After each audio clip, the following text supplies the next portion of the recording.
महत्व। सबसे पहले बच्चों पढ़ाई में टाइम टेबल का क्या महत्व है ये मैं बता रहा हूं आपको कि सिस्टमेटिक वे में पढ़ाई के लिए जो चीज जितनी पढ़नी है ये सब तभी हमको चल पाएगा जब हम टाइम टेबल बना के पढ़ते हैं। ठीक है, तो सिस्टमेटिक वे में पढ़ाई के लिए जरूरी है हर विषय के बीच में संतुलन रखने के लिए। 4 सब्जेक्ट हैं आपके, मैथ्स आपका है, ठीक है बच्चों, इंग्लिश आपकी है मान लो, रीजनिंग मान लो आपकी है बच्चों, ठीक है, एक जीएस है आपकी। ये 4 सब्जेक्ट हैं बच्चों, इन चारों सब्जेक्ट में बैलेंस बना के रखना बहुत जरूरी है।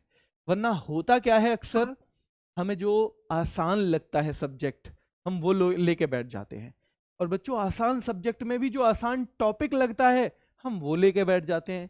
क्यों? क्योंकि हमने कुछ बनाया ही नहीं है स्ट्रेटजी, हमें पता ही नहीं है कि कैसे पढ़ना है। होना क्या है कि अगर मैथ है आपको पढ़ना तो मैथ आपके टाइम टेबल में होना चाहिए, इंग्लिश आपके टाइम टेबल में होनी चाहिए, रीजनिंग होनी चाहिए, जीएस होनी चाहिए, यानी जो जो सब्जेक्ट आप जिस एग्जाम की तैयारी कर रहे हो, जो जो सब्जेक्ट उसमें आने वाले हैं वो सारे के सारे आपके टाइम टेबल में मेंशन होने चाहिए। और उनका समय भी निश्चित होना चाहिए कि इतना मैथ को पढ़ना है, इतना रीजनिंग को पढ़ना है, इतना जीके को पढ़ना है और इतना इंग्लिश को पढ़ना है। तो टाइम टेबल में सारे आपके सब्जेक्ट रहेंगे। तो ऐसा नहीं हो सकता कि एक दिन आपने मैथ पढ़ा ही नहीं, एक दिन तो आपने अंग्रेजी छुई नहीं। क्यों? क्योंकि आपका लिखा हुआ है कि भाई ये फॉलो करना है, मुझे ये चीज फॉलो करनी है पूरी तरह से। तो फिर क्या होता है बच्चों, आप हर सब्जेक्ट के लिए टाइम दे पाते हो, है ना। यानी कि कोई सब्जेक्ट आपका ऐसा नहीं रहता कि अनछुआ रह जाए। ये 3 सब्जेक्ट में आपने बड़ी मेहनत कर ली, लेकिन क्या वो 3 सब्जेक्ट किसी काम के हैं? मान लो 25-25 के सारे आते हैं, मान लो 3 सब्जेक्ट में आपने बहुत मेहनत कर ली और चौथे में आपने बिल्कुल नहीं की। इसका मतलब क्या होगा, और लोग 100 नंबर में से पेपर दे रहे होंगे, आप 75 में से दे रहे होंगे। आपके 75 में से चाहे 100% यानी 75 के 75 आ जाएं, लेकिन जो 100 में से पेपर देता है ना, जिसका 100 नंबर का पूरा सिलेबस कवर है, वो हमेशा आपसे पहले ही रहेगा। आजकल इतना कंपटीशन है, आप ऐसे नहीं कह सकते कि एक सब्जेक्ट को छोड़ के ही मैं सिलेक्शन ले जाऊंगा। इसलिए हर विषय को पढ़ना जरूरी है, और जब वो टाइम टेबल में मेंशन होगा तो हम उसे टाइम देंगे, जरूर देंगे टाइम बच्चों, ठीक है।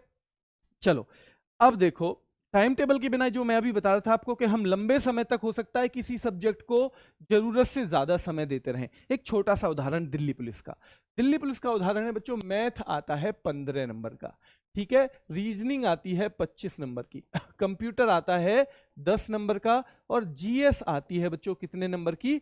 50 नंबर की। किसी बच्चे को जीएस अच्छी नहीं लगती, तो वो क्या करेगा, अगर उसके पास निश्चित टाइम टेबल नहीं है कि भाई 50 नंबर आधे में आएगी तो कम से कम आधा तो मुझे पढ़नी है जीएस, आधा टाइम तो मुझे जीएस को ही देना है, टाइम टेबल में डेडिकेटेड करना है ये टाइम मुझे किसके लिए? जीएस के लिए। वो उसे मैथ अच्छा लगता है, मैथ करता रहेगा। क्या 15 नंबर का मैथ आपका सिलेक्शन करा देगा? क्या 10 नंबर का कंप्यूटर आपका सिलेक्शन करा देगा? अकेले कराएंगे, सब मिलके मिलके कराएंगे। उसमें भी मेजर रोल किसका रहेगा? जीएस का। तो टाइम टेबल के अनुसार अगर हम पढ़ते हैं तो हमें पता होता है बच्चों कि लंबे समय तक जरूरत से ज्यादा समय नहीं देना, क्योंकि हमारे में मेंशन है, हमारे में मेंशन है बच्चों। और कभी कभी ऐसा भी हो सकता है कि किसी विषय को तो हम टाइम ही नहीं दे रहे हो, ठीक है। मैथ को टाइम जरूर देना है, लेकिन जरूरत से ज्यादा भी नहीं देना। कंप्यूटर को टाइम देना है, लेकिन ऐसा भी नहीं कि सारा का सारा कंप्यूटर पे ही चला जाए। इसलिए ये जो टाइम टेबल है ये आपका बनाता है बैलेंस हर विषय के बीच में। फिर जब ये इतना महत्वपूर्ण है तो भी हम क्यों इसे फॉलो नहीं कर पाते? जब इतना महत्वपूर्ण है तो हम फॉलो क्यों नहीं कर पाते बच्चों? इसलिए हम फॉलो नहीं कर पाते कि ऐसा टाइम टेबल बना लेते हैं जिसे संभव ही नहीं है फॉलो करना। 3 बजे जगना, ये हमारे टाइम टेबल में रहता है अक्सर, 3 बजे जागना। 3 से 3:05, 3 से 3:05 बच्चों ब्रश करना, 3:05 से 3:10 जो है कुछ घूमना, और 3:15 से पढ़ाई। कई बार ऐसा होता है अब 3 बजे ना जगे आप, तो अब 3 जग नहीं पाए, और आपने ये किया हुआ है 3:15 से 6 बजे तक मैथ पढ़ूंगा। क्या पढ़ूंगा? मैथ पढ़ूंगा। 3 घंटे मुझे दिन में मैथ पढ़ना है। अब हुआ क्या बच्चों, एक दिन आपकी आंख ही कब खुली? जब करंट अफेयर की क्लास का नोटिफिकेशन आ गया 6 बजे। अब कहां गए भाई? अब वो 2.25 घंटे तो चले गए, और आपने तो मैथ के लिए 2.25 घंटे ही रखे हुए थे, मैथ के लिए तो 2.25 घंटे रखे हुए, अब 2.25 घंटे तो सारे चले गए, अब तो मैथ नहीं पढ़ सकते, है ना। आज कैसे पढ़ सकते हैं, क्योंकि टाइम टेबल है उसमें तो 2.25 घंटे मैंने मैथ के सुबह के दे रखे हैं, सुबह का टाइम चला गया तो अब मैथ से नमस्ते। भाई ऐसे नहीं करना है, यही सबसे बेकार कारण है जिसकी वजह से फॉलो नहीं हो पाता। टाइम टेबल को लेके माँ कसम नहीं खानी कि भाई तुझे फॉलो करूंगा बिल्कुल चाहे कुछ भी हो जाए, माँ कसम बिल्कुल नहीं खानी है। उसे फ्लेक्सिबल बनाना है। क्या बनाना है बच्चों, लचीला। और टाइम टेबल लचीला कैसे बनता है, वही बात हम आज करने वाले हैं।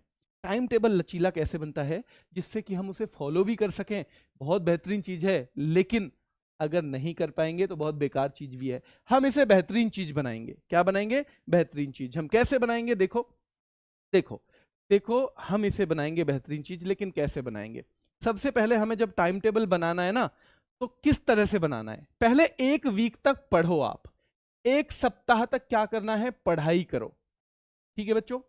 कभी कभी क्या करते हैं, हमारी पढ़ने की तो आदत है 5 घंटे 6 घंटे, और टाइम टेबल हम बना लेते हैं 12 घंटे का।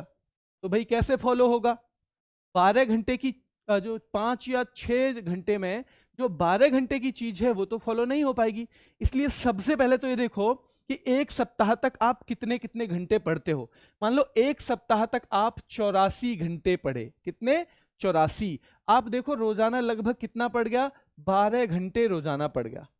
तो आप जो टाइम टेबल बनाओगे ना, टाइम टेबल 11 घंटे का ही बनाओ, 11 घंटे का ही टाइम टेबल बनाओ। क्यों, जितना आप पढ़ सकते हो उससे भी 1 घंटा कम का टाइम टेबल बनाओ। क्योंकि हो सकता है 1 घंटा तो एवरेज किसी चीज में आपका बिगड़ जाए, हो सकता है कोई काम हो जाए, हो सकता है जंगल जाना पड़े रोटी लेके पापा की, ठीक है, हो सकता है थोड़ा बहुत कोई और काम बैंक का पड़ जाए, हो सकता है डाक खाने का पड़ जाए। तो 11 घंटे का टाइम टेबल बनाना है, कितने का, 11 घंटे का। अगर आप 12 घंटे पढ़ते हो तब 11 घंटे का टाइम टेबल बनाना है बच्चों। फिर